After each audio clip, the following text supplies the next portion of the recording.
The mining and construction industries are always looking to improve efficiency while reducing their carbon footprint. Fortunately, Babcock, in partnership with Volvo Smarter Solutions, are working tirelessly to ensure that this is made possible. In this conversation, the managing director of Babcock Equipment, David Vaughan, shares how Babcock and Volvo are enabling the construction and mining industries to become more efficient. We discuss Volvo's drive to reduce carbon emissions while ensuring cost savings and improving profitability. Stay tuned to find out how Babcock and Volvo can help you with the latest innovative solutions to improve your plant. David, thanks so much for making the time. Just to start off the conversation, what was the driving force behind Volvo's commitment to building the world we want to live in? And how does this change the game for Babcock customers? Yes, I think, Volvo have publicly stated that they want to be the leader in transformation in the earth-moving equipment and mining industries. And I think it's the right thing to do. I think that's very important to understand. We are, after all, just caretakers of the planet as such. And, we're looking after the planet for future generations and so on. And yes, I think there's no doubt that climate change is a reality, and we all really need to look at reducing our carbon footprint and cutting down on emissions and so forth. I think the customers, the way it's affecting customers is that a lot of the companies or a lot of the shareholders in companies are now insisting that the companies that they invest their money in show a clear understanding and a clear path towards emission controls, carbon footprint reduction, and so forth. So it's certainly going to be affecting not only suppliers, but our customers going forward.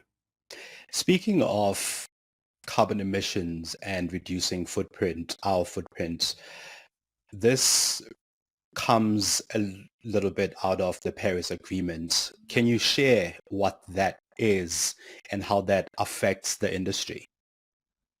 Sure. So the Paris Agreement was when a number of countries got together and signed up to try and reduce their carbon footprints and to keep global warming within a certain range. And then further to that, science-based targets, that initiative was formed, and that's where companies set their own targets that they try and reach for the greater good of the Paris Agreement. Now, Mongezi, there's nearly 6,000 companies to date that have signed up to science-based targets, and Volvo are one of them, as well as Babcock being one of them. And there's some very big companies in this country that have already signed up to it, like Goldfields and De Beers, just to name a couple. The other interesting thing is that it's estimated that by the year 2030, there will be 8.6 billion people on the planet. And 70% of these people will live in cities, and 60% of the land will be urbanized. So there's huge challenges ahead for mankind, no doubt. On that sort of more urbanization of the planet and with what's coming in 2030, as you've just mentioned, how does Volvo envision supporting this expected growth through infrastructure needs? Well, obviously, Volvo are always looking at their product range. That's one thing. And then the other important thing to note is that right as we speak now, Volvo have the largest range of compact equipment, electrified compact equipment in Europe. So they certainly are leading the way as far as that goes. I'd like to come back to this electrified equipment because that's an important part of this carbon footprint reduction, or at least controlling it. While we are, I think, on this idea of just, science-based, I suppose, research as well as delivery, what does Volvo Smarter Solutions mean for customers? How is it experienced by customers, especially those in business? Because this is one of those topics that has come up quite a lot in recent times, and yet the market in some instances doesn't really understand how it affects them. How does it affect the Babcock customer, and how is it experienced by customers? Well, to be very honest, Mangezi, is that electric machines are not available in this country right now from Volvo, and very few of the other OEMs, as far as I understand. And I think South Africa are behind the curve as such when it comes to electrified equipment and so on. Obviously, we've got challenges in this country regarding stable electricity supply and so on. So what can we do in the meantime? And I think this is where smarter solutions comes into the picture perfectly. So the idea of smarter solutions is to try and get uh, companies and customers to work as efficient as possible. So if you are burning less fuel, you're doing less cycles on a mine, you're using less tires, you're doing your production in a lesser time. Obviously, that extrapolates out to less carbon emissions and a reduction in carbon footprint. So the whole idea is to try and be more efficient, and with that comes savings. And the ironic thing is that once you become more efficient, etc., you become more profitable as well. So in fact, it's a win-win for both the customer and the clients, as well as the environment. That's a very interesting point, especially for a lot of the industries that Volvo deals with. And speaking of the industries, I want to kind of delve a little bit deeper into it just to get more detail around what this is. How does the Babcock and Volvo partnership help to improve these efficiencies, especially in the construction and mining industries, as well as any other mega plants or mega projects that some of your clients work in? I'd like to speak a bit about smarter solutions because this really Absolutely. comes into its own. Absolutely. So there's 5 products in Smarter Solutions, and at this point in time, we offer 3 in South Africa. And we're just about to embark on a big pilot project with a major customer of ours in the mining industry. So there's the various products in Smarter Solutions is Connected Map, Performance Indicator, and Active Care. Those are the 3 that we offer at this point in time. So just for example, Connected Map, that allows, let's take a mine, for example, a big mine, mining pit and so on. You have a helicopter view of what's happening inside the pit. So you can sit in the office and you can see all the machines moving around. So Connected Map then allows you to plan haul routes better. You can then actually simulate haul routes and see which one's going to be better for you and which one's going to be less effective and less productive for you. That's just one of the things that it does. Active Care monitors the health of the machines while they're busy working in real time. And Performance Indicator, that allows you to work out how many machines you need to reach a certain production level or target.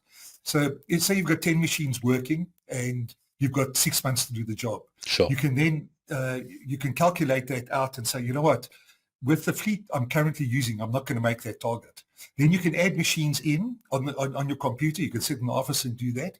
And you can, the program takes into account the capability and production capabilities of the machine. And you put another 2 machines in, for example, and you say, I'm still short. Then you put another 2 in, you say, yes, okay, this is it. If I introduce another 4 machines into the fleet, I'm going to meet my target in the 6 months time period. Now, these are all really great innovations. How do you, as Babcock and Volvo, then help customers identify which of the solutions will best fit their unique needs? The pilot project I was speaking about earlier, I mean, there's no doubt that I think the sales, or rather the overall relationship between the OEMs and the suppliers and the customers is going to change. I think the relationships are close at the moment, but as time goes on, it's going to become, those relationships are going to become even closer, make no mistake. So what we do, and we've done it in this pilot project, obviously we've had meetings with the customers, we've had a look at the site, we've mapped the site out, and we've given them recommendations and so on. They're busy setting the actual site up now. And once the site's set up, we will then go back again and map the complete site and work out exactly how many machines are needed for the production targets on a monthly basis. And this is really helpful on some of these mega projects that go on for a long time and you sometimes don't know whether you'll kind of meet the targets. You are able to then predict whether you would be able to kind of meet those targets. What are Yes, some yes, other, absolutely. yeah, what are other efficiencies David, that the Smarter Solutions helps that we haven't spoken about as yet that come to mind for you? One of them that comes to mind, for example, is once again connected map. If somebody, whoever's monitoring the system in the office, he can, like I said earlier, he's got an overall view of the site. And say, for example, there's two excavators loading trucks, and a truck, articulated dump truck or whatever, even a rigid, comes into the pit. And there's already traffic on lined up and waiting to be loaded by one of the excavators, and the other excavator might be free at that point in time. You can then direct that truck to the free excavator, or the excavator that's not been utilized at that point in time. And sometimes the excavators are loading on different parts of the mine. So as the truck driver comes in, he doesn't have a visual of both excavators. He only sees the one. Mm-hmm. But you can divert him to the one that's not being used at that stage. Or, so that's efficiency once again. Yes, yeah. The other thing is, like I said, fuel burn is obviously critical to emissions. And you can map out the most effective way of getting around the site and the quickest way, plus the safest way. That's very important as well. Yes. Sometimes you have, obviously in the rainy season, underfoot conditions change. And if you see the underfoot conditions have changed, you can introduce speed zones into the site as well. And you could even divert the trucks so as not to go in a certain section of the haul road if it's too dangerous, for example, if it's really muddy and so on. And this really helps with both making both the plant more efficient as well as the team that works on the plant safer as well as more efficient. And I think that would be a huge benefit for business. So Absolutely. just on another note, alongside this, because these are all really great innovations, and more often than not, innovative solutions come at a cost, and business is usually concerned about the cost. So alongside these solutions, there's also Volvo Financial Services. Can you talk us through how the financing model works to complement these offerings that you've just spoken about? Volvo Financial Services obviously is based in South Africa. We've got a local team working with us on the ground. And in fact, I'm sitting in our offices, in Babcock's offices in Bartlett at the moment. And we have a representative from Volvo Financial Services sitting on the floor with us. I think it's important to note that they understand the business. They understand the material handling, earth-moving mining business. And they understand the ebbs and flows, annual shutdowns, the Easter period, and that type of thing. Having said that, they can then tailor a finance option for the customers. They also understand the value of the equipment when it comes to sureties and things like that. There's lots of value in the equipment. They understand that as well. So they specialize in earth-moving equipment and Volvo products, and they only finance Volvo products. I think that's important to mention that, as well as it gives the clients the opportunity to leave their other lines of credit open for other capital expenditure that they might need to do. You spoke about this, this idea of electrification of vehicles and the more electrification of vehicles as Volvo evolves. Can you talk us through how Babcock and Volvo's approach to electrifying machines would work, as well as a vision for the future, how this will unfold? Yes. It's important to note that Volvo are not putting all their resources into one method of electrification, if that's the right terminology. So they're not just saying we're going to do battery and nothing else, or fuel cell. They've kept a very open mind there. So they're looking at all technologies that are available to them for the different machines. It's common knowledge that it's much easier to electrify or power a smaller machine like the compact range of equipment, Sure. and a much larger machine like a 40-ton dump truck or a 95-ton hydraulic excavator. So they're looking at, for the bigger machines, they definitely will be looking at fuel cell and cable electric technology for the bigger machines. So at this point in time, like I think most OEMs, they're very successful in electrifying the smaller equipment, but the larger equipment is more of a challenge. But as technology marches on, and it never ends, it never stops marching, that technology will be available for the bigger equipment sooner or later. Are you able to elaborate a bit more around those two technologies? You mentioned fuel cell, I think, and cable electric. How does it work? How does it change things, and what exactly is it? All right. So the smaller machines you could electrify them as such, and with cables and that. Secondly, the smaller machines as well can run on batteries. So I've seen a couple of machines when visiting some of the Volvo facilities overseas where the engine used to be. There's now batteries, and the technology is allowing Volvo to extend that life of that battery per shift. So right in the beginning, the battery life before needing recharging was very short. Now that period is getting longer and longer. The machines are now working a shift before you have to recharge the battery. Obviously, with the big machines, hydroelectric, not hydrogen electric, and that sort of stuff, there's many solutions and combinations that they're looking at. I mean, even now today, some of the bigger drag lines are cable electric technology. There's actually a cable feeding the drag line that follows the drag line and so on. Obviously, with earth moving machines, a drag line can stay in one position for obviously extended periods of time while it strips the overburden and so on. But obviously machines are moving up and down.